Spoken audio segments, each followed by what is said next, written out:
Bienvenidos, somos el equipo número 6 y nos tocó hablar sobre tomografía. El equipo está conformado por Melissa Palma, Gracie Palomo, Gilberto Quintal y Jair Cotto. Esta presentación se dividirá en 7 partes que son las que pueden ver en pantalla. Ahora, conceptos básicos. Estos conceptos nos van a ayudar a entender los conceptos que se van a explicar más adelante. Empecemos. Detector. Es el componente elemental de una bandeja de detectores. La eficiencia de los detectores es el número de fotones detectados sobre el número de fotones que inciden en este detector. La estabilidad es mantener la eficiencia de los detectores. El rayo, como podemos ver en la imagen, representado de un color morado, es ese rayo o haz de rayos X que va obviamente desde el tubo de rayos X hasta el detector. Píxel y voxel. Como podemos ver en la imagen, el píxel es una figura en 2D, mientras que el voxel es una figura en 3D. ¿Esto qué quiere decir? En la imagen de abajo podemos ver una tomografía. Básicamente el píxel nos va a dar la imagen, sin embargo el voxel nos da profundidad. Esto afecta en la atenuación de dicha zona en el píxel. El voxel está relacionado directamente al color que va a tomar esta atenuación, dependiendo de la profundidad. Algoritmo de reconstrucción es el procedimiento para transformar las señales de fotones a una imagen. Matriz de reconstrucción es el conjunto de píxeles que da como resultado el algoritmo de reconstrucción. El tiempo de exposición es el intervalo en el que se emite radiación. ¿Esto qué quiere decir? Que es el tiempo en el que el paciente está recibiendo la radiación durante el estudio. La dosis efectiva es la cantidad relacionada con el riesgo de inducción de cáncer o efectos genéticos. En la imagen de la derecha podemos ver las dosis efectivas de diferentes estudios en tomografía, entre ellos la cabeza, el tórax, el abdomen y la pelvis. Atenuación es la intensidad de haz que va a dejar pasar cierta estructura o materia. En la imagen inferior derecha podemos ver las diferentes atenuaciones que tienen tejidos del cuerpo.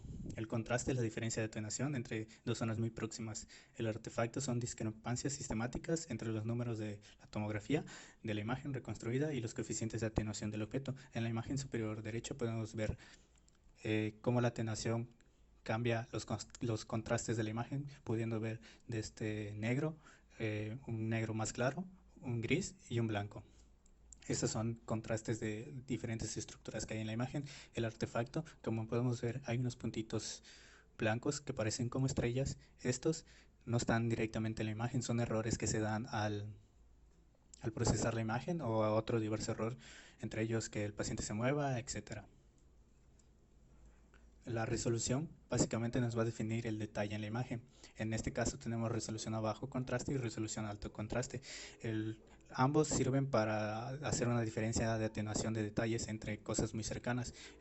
La diferencia es que uno es aplicada al fondo y la otra entre cosas pequeñas, como podemos ver ahí en la imagen superior. En la parte de abajo tenemos una imagen que nos representa el ruido. El ruido son fluctuaciones aleatorias del valor estimado del coeficiente de atenuación. En este caso, en la primera imagen podemos ver como si el objeto estuviera hueco por todos los puntitos que tienen, sin embargo eso es ruido.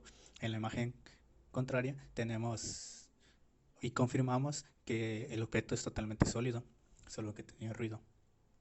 La fromoscopía es un método que nos va a permitir realizar un estudio en tiempo real, es decir, vamos a estar pudiendo analizar los cambios fisiológicos que va a tener nuestro paciente a lo largo del tiempo. La tomografía helicoidal es una técnica en la que los tubos de rayos X van a rotar para hacer una imagen mejor. El multicorte se refiere al equipo que tiene varios detectores y al tener varios detectores va a permitir realizar diferentes cortes simultáneamente. Patologías. Afecciones cardíacas, cardiopatía coronaria, trastornos de los vasos sanguíneos que irrigan el músculo cardíaco, miocardiopatías, dolencias de la pared del músculo cardíaco causadas por un mal funcionamiento de contracción y de relajación, enfermedades del pericardio. Además de defectos de nacimiento, este tipo de trastorno puede ser causado por infecciones, heridas y tumores. Arritmias cardíacas son alteraciones del ritmo normal del corazón o de la frecuencia cardíaca. Aterosclerosis se caracteriza por el depósito de grasa en las paredes arteriales, lo que provoca la formación de placas. Enfermedades cerebrovasculares son las dolencias que afectan a los vasos sanguíneos que irrigan el cerebro. Enfermedades de las arterias periféricas Afecta a la arteria aorta abdominal y a sus ramificaciones, además de las arterias de las piernas. Cardiopatías congénitas, malformaciones del corazón presentes desde el nacimiento. Cáncer. La colonografía con TC puede usarse como examen de detección tanto de pólipos grandes de colon y del recto como de tumores correctales. La colonografía con TC usa la misma dosis de radiación que se usa en la TC regular de abdomen y de la pelvis. Cáncer de pulmón. El Estudio Nacional de Exámenes del Pulmón, patrocinado por el NSI, indicó que las personas de 55 a 74 años con historial de tabaquismo empedernido tienen el 20% menos probabilidad de morir de cáncer de pulmón si se examinan con TC helicoidal de baja dosis que se examina con rayos X regulares de pecho. Tumores cerebrales. Para diagnosticar demencias, trastornos relacionados con el deterioro de la función mental. La TC se puede utilizar para la detección de otros trastornos neurológicos como la enfermedad de Parkinson, enfermedad progresiva del sistema nervioso en la que se observa un leve temblor, debilidad muscular y un modo de caminar particular, enfermedad de Huntington, enfermedad hereditaria del sistema nervioso que causa demencia progresiva, movimientos extraños involuntarios y una postura normal, epilepsia, trastorno cerebral que provoca convulsiones recurrentes, entre otros. Coágulos de sangre.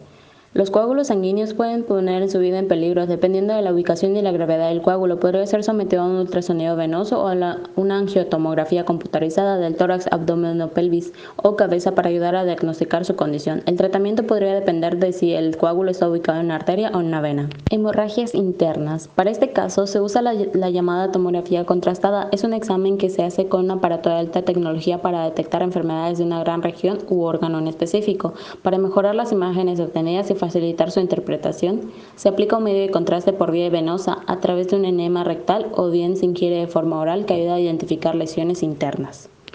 Huesos fracturados. Las tomografías computarizadas son más detalladas que las radiografías estándar. Se realiza la radiografía para identificar la posición del hueso fracturado. El objetivo del tratamiento es asegurarse de que las piezas del hueso estén alineadas correctamente. Combina el uso de la radiografía y una computadora para producir imágenes detalladas del cuerpo. Ahora bien, hablaremos sobre los fundamentos y el funcionamiento basado en las leyes físicas para la tomografía. En este caso, podemos decir que en 1917 un matemático llamado Johann Randon demostró que era posible recuperar una función de dos variables cuando se conocen todas sus integrales de línea. Esto quiere decir que se puede reconstruir la imagen de un objeto si se tiene de él la suficiente información en cada línea que lo cruza. De esto hablaremos más tarde. El fundamento matemático para la reconstrucción de imágenes existió gracias a Randon, pero no los instrumentos necesarios para que fuera capaz de almacenar y tratar los datos obtenidos, o sea, para poder ponerlo en práctica. Fue en esto que en 1970 dos ingenieros electrónicos llamados Cormack y Hounsfield utilizaron los resultados de Randon para poder construir el primer tomógrafo. La tomografía tiene una información necesaria para construir la imagen y se obtiene al hacer pasar los rayos X a través del cuerpo, esto midiendo la atenuación que sufren al atravesar los diferentes tejidos. Así es que veremos cómo se reconstruye analíticamente esta función utilizando la transformada de Randon y además se requiere el teorema de la proyección de Fourier.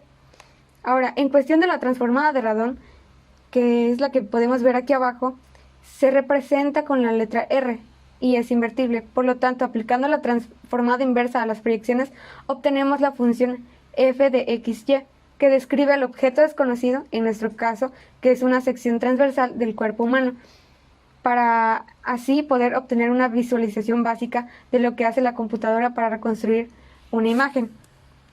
En el contexto de las tomografías, la transformada de Randon se le suele llamar senograma, puesto que la transformada de Randon de una función delta tiene como respuesta característica un seno. Hola, mi nombre es Gilberto Quintal y les voy a explicar el apartado número 4 del diagrama de bloques respecto al funcionamiento de la tomografía. En primera instancia tenemos el generador de alto voltaje. Este se va a encargar de alimentar al tubo de rayos X y tiene que estar entre 50 y 150 kilovolts. Posteriormente, en el tubo de los rayos X se van a emitir estos rayos mediante la colisión de los electrones producidos entre el cátodo y el ánodo. Y pueden ser de dos tipos: continuos en un orden de 400 mA o pulsados en un orden de 1000 mA. Después pasa a lo que viene siendo el detector. Estos detectores reciben los rayos X después de atravesar el cuerpo del paciente y los va a convertir en la señal eléctrica. Existen de dos tipos que se utilizan actualmente: de centelleo, que están formados por cristales de fotodiodo, o de gas, que son cámaras grandes subdivididas en cámaras pequeñas, comprimidas y rellenadas por algún tipo de gas, puede ser xenón o una mezcla de xenón-kriptón a presión. Luego van hacia el colimador. Esto se encuentra en el tubo de los rayos X o adyacente a él. El colimador va a determinar la cantidad de radiación que se le va a someter al paciente. Luego todo esto pasa por el paciente, que es la persona a estudiar por medio de TAC, tomografía axial computarizada. Ocurre una acción de barrido, que es el proceso en el que los tubos de rayos X empiezan a realizar los cortes alrededor del paciente. Y luego tenemos la parte del número de proyecciones, que es el total de cortes realizados durante el barrido, que van a pasar a ser reconstruidos. Estos de la reconstrucción de la imagen se encarga el DAS, que es también conocido como Data Acquisition System. Este muestra la señal eléctrica y va a realizar la conversión por medio de un convertidor análogo digital para que el ordenador pueda procesar dichos datos. Luego en la consola de la computadora se va a realizar un zoom, una reconstrucción. Hay tomógrafos que ya permiten el 3D, va a mejorar la calidad de píxeles, y junto con la computadora se van a encargar de todo el funcionamiento total del equipo, así como el almacenamiento y la reconstrucción de dichas imágenes adquiridas durante el estudio. Y en el 9 podemos ver los resultados, que son las imágenes finales filtradas y reconstruidas. Ahora vamos a definir las normas nacionales e internacionales que van del año 1996 a 2001. La NOM 146 de responsabilidades sanitarias en establecimientos de diagnóstico médico con rayos X, la NOM 156 de requisitos técnicos para las instalaciones en establecimientos de diagnóstico médico con rayos X, la NOM 157 de protección y seguridad radiológica, la NOM 158 de especificaciones técnicas para equipos de rayos X, la NOM 137 para especificaciones generales de etiquetado que deben ostentar los equipos médicos de procedencia nacional como extranjera.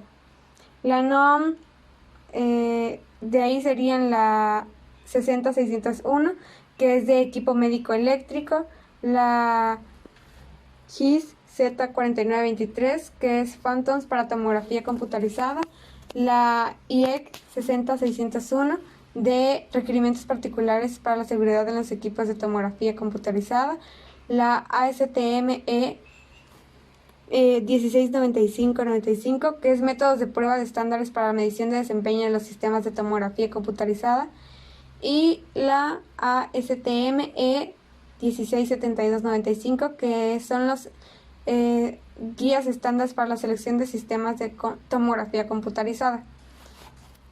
Continuando con la exposición, tenemos las tendencias tecnológicas, aplicaciones o innovaciones de la tomografía. En este caso vamos a hablar del SPECT-TAC, que se trata de un novedoso equipo de medicina nuclear que supone una mejora en el diagnóstico de diversas patologías, muy especialmente tumores y su evolución. En él se van a combinar técnicas de dos equipamientos, el SPECT y el TAC. De ahí precisamente viene su nombre. ¿Cómo funciona esto? Primero se aplica una inyección de un radiofármaco en el paciente antes de realizarse la prueba. El espejo tomografía computarizada de emisión de fotón único. Este equipamiento localiza la radiación gamma que emite el radiofármaco administrado previamente en el paciente y recoge imágenes 3D, la distribución del mismo dentro del organismo. Gracias a ello se consigue detectar, por ejemplo, inflamaciones en las articulaciones, metástasis y, si es posible, valorar patologías isquémicas y coronarias. Cabe recordar que el SPECT recoge imágenes en 3D. El TAC es de 16 cortes y esta técnica proporciona información anatómica de alta resolución con imágenes en 3 dimensiones. La unión de estas técnicas anteriores permite la valoración conjunta de la función y anatomía de una lesión. Especialidades y aplicación del equipo se puede utilizar en traumatología, oncología, cirugía radioguiada, cardiología. Hay que añadir que debido a su utilidad para cuantificar diversas patologías, su uso también es relevante en el campo de la investigación. Entre las ventajas que tenemos puede ser más rápido, ya que disminuye el tiempo de exploración en un 50%, menor radiación, como se precisa menos tiempo para la prueba diagnóstica, pues el paciente está menos expuesto, y mejor diagnóstico frente a los equipamientos convencionales. Ahora, para concluir este tema, de tomografía, podemos decir que la tomografía es uno de los grandes avances en el área médica, ya que sirve para detectar diversas enfermedades como lo es el cáncer, la demencia, evaluar el cerebro e identificar algunas lesiones en ella. También es utilizada en el área de la arqueología, la biología, la geofísica y muchas otras más. El procedimiento no causa dolor y solo en algunas ocasiones es necesario que el paciente use algún tipo de tinta de contraste para ayudar a que ciertas partes del cuerpo se vean mejor. Podemos ver también algunos riesgos y las diferencias técnicas que hay.